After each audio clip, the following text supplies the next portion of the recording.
Welcome to episode 5 of the Rewire. I am your host, Vannara Loch. Now, last week we talked about identity as the foundation. We said that change does not come from changing your actions. It comes from changing who you believe yourself to be at the deepest level. And so the next question is, how?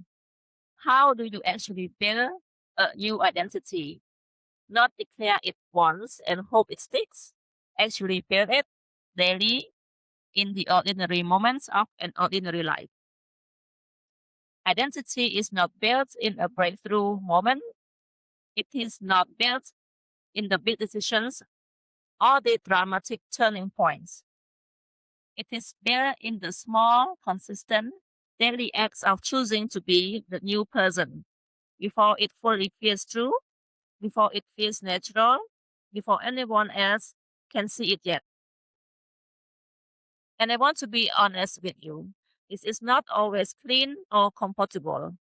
Building a new identity means sitting with the tension between who you have been and who you are becoming. It means making decisions before you are certain. It means asking, what does the person I am becoming do here? And then doing that, even when the old self is louder. And today, I am going to show you exactly how that works. The daily practice, the science behind it, the moments when the practice breaks down, and the one question that makes it whole again. Okay, let me share the daily practice I use, not as a prescription, as an example of what identity installation actually looks like in real life. Step by step, morning by morning. I call it the priming sequence, and it is not complicated, it is consistent. Number 1, the intentional smile. The first thing I do when I wake up before anything else is smile. Not a forced performance, a soft, deliberate, intentional smile, and I return to it throughout the day whenever I remember. This is not about positivity, this is biology. The smile muscle sends a direct signal to the amygdala, we are safe. The threat response begins to quiet. The body shifts state before the mind has said a single word about a day ahead. Number 2, the breath. 10 counts out the 1, 4, 2 breathing ratio. Inhale for 4 counts, hold for 16, exhale for 8. Then a long, slow, natural breath to follow. This ratio, recommended by Tony Robbins, 3 times daily,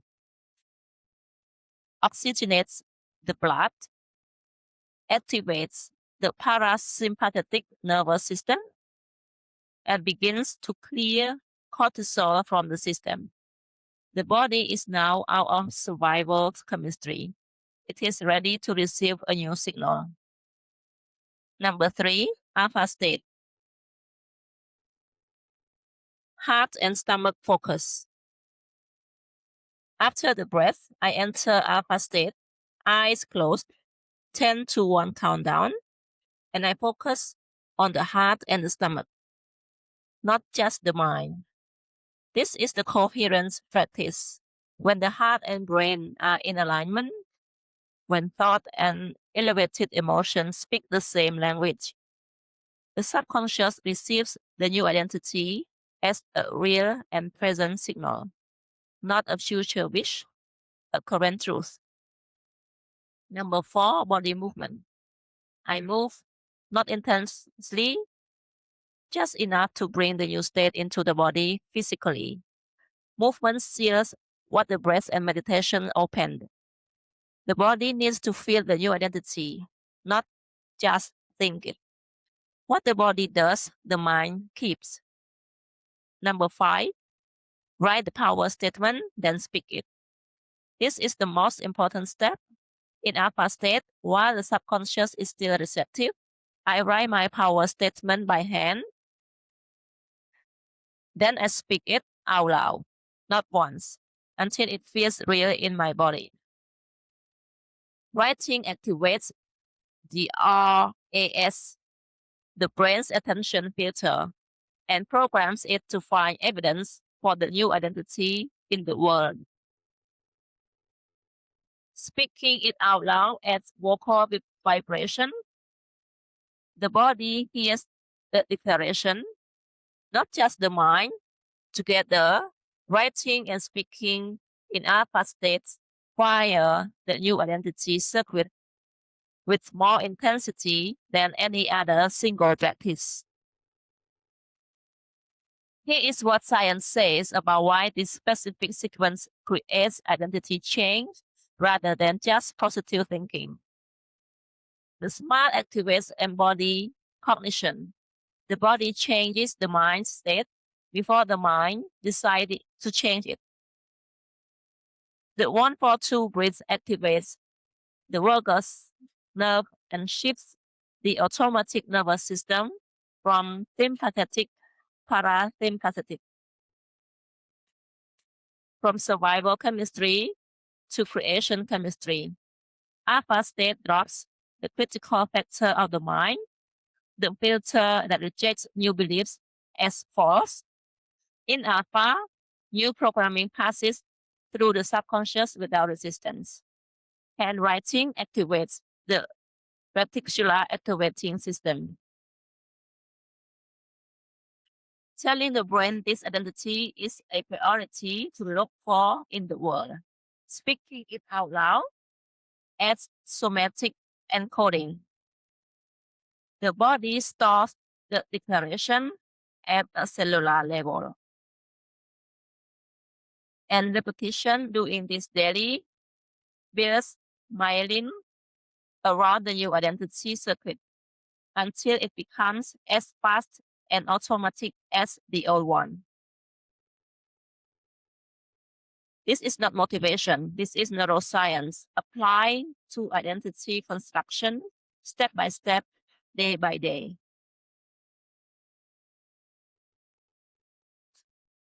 Now, I want to tell you something that most people in this space never say out loud. The practice breaks down, even when you know what to do, even when you have felt it working, even when the new identity has been real and present for weeks or months. Life interrupts, routine shifts, anchor disappear.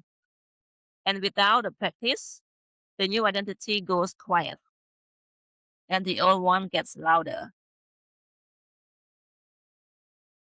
Let me share something personal with you. Recently, I felt disconnected from the person I am becoming. Not a dramatic breakdown, just a quiet drift, a growing doubt about my past decisions, a sense that something had gone off the road. And when I looked honestly at what had changed, I found it. I had started my bi-weekly live check-in session with my Rewire community. That was the anchor. And when the anchor went, everything around it slowly drifted. Not because the new identity disappeared, but because identity integration requires consistent environmental and behavioral anchors, not just internal will. The practice is the anchor, the community is the anchor, the regular act of showing up and declaring who you are in front of others out loud with commitment. That is what holds the new identity in place while it is still being built.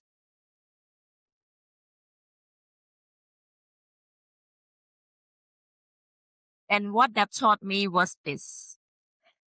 The disconnection was not a failure. It was information. It showed me exactly where the anchor had been and how much it mattered. And it gave me the clearest possible reason to return to the practice, not from guilt, from understanding. Here is what science says about this. Environmental cue and behavioral anchors play a critical role in habit formation and identity maintenance. Research in behavioral neuroscience shows that context-dependent memory means our behaviors and states are strongly tied to the environment and routines in which they were practiced. When the anchor disappeared, the cue that triggers the new behavior, the old neural circuit has no competition. It defaults back to the most myelinated pathway, the most practiced, the most familiar. This is not relapsed. This is the nervous system doing exactly what it is designed to do, defaulting to efficiency.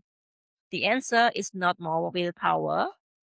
The answer is rebuilding the anchor.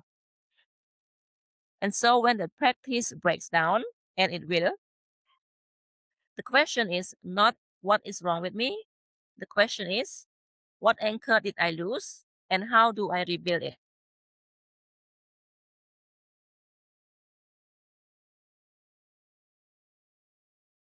Now, there is one more thing about building a new identity that almost nobody talks about. And it is the part that creates the most confusion. Building a new identity does not mean erasing who you were. It does not mean rejecting everything about the old selves. It means making a conscious choice, deliberately, clearly, with full awareness about what to carry forward and what to leave behind. I have been sitting with this question lately when I film, when I show up to record or go live. Do I put on makeup and dress up first? Or do I just show up as I am, acne face and all, in whatever I am wearing? And I want to be honest, I do not enjoy spending time on those things. I would rather just show up and speak. The preparation feels like a cost I did not agree to pay. But then I have to ask myself the honest question. When I choose not to prepare, is that the new identity choosing authenticity? Or is it the old identity avoiding the discomfort of being fully seen?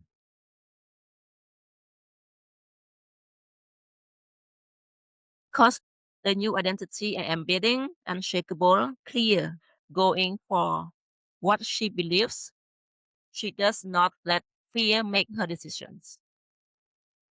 Not the fear of being judged for showing up unpolished, and not the fear of being judged for putting in effort. The question is not whether to wear makeup. The question is, what is driving the decision? If I choose not to prepare because I am free from the need for external approval, that is the new identity. If I choose not to prepare because I am afraid of the camera, afraid of being seen, afraid of the identity cycle that says I am not beautiful enough, that is the old one. And what that taught me was this: conscious curation is not about the decision itself. It is about the state you are making the decision from. And so here is how I think about what to keep and what to release from the old identity. The three questions for conscious curation. Question one: is this behavior coming from fear or from choice? Fear keeps you doing things to avoid pain. Choice means you have assessed the situation clearly and decided this serves you. Same behavior, completely different origin.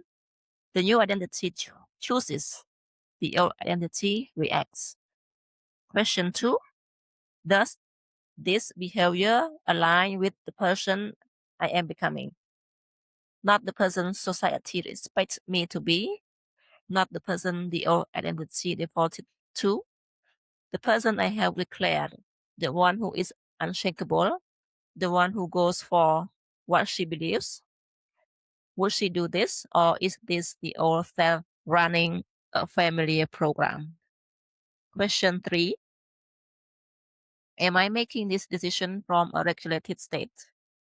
The best decision for your new identity are made in alpha, in stillness, after the priming sequence, not before it, not from the triggered nervous system, not from exhaustion or fear or the pressure of what others might think, from the clearest, most grounded version of yourself. Tony Robbins says, it is not about who you have been, it is about who you have decided to be. The decision is the beginning, the daily practice is what makes it real. Now, before we close, I want to give you something to do, not tomorrow, right now. I want you to take out a piece of paper and design your own daily priming sequence. It does not have to look like mine. It has to be something you will actually do every single morning without negotiation. Write down 3 things.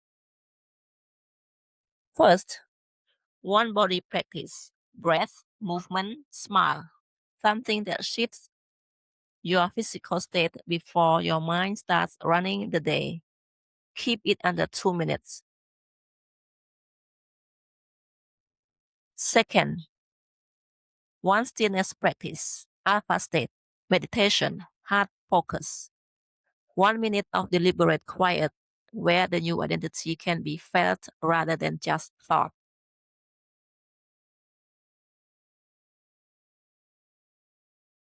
Third, your power statement, written by hand, spoken out loud, present tense, identity based.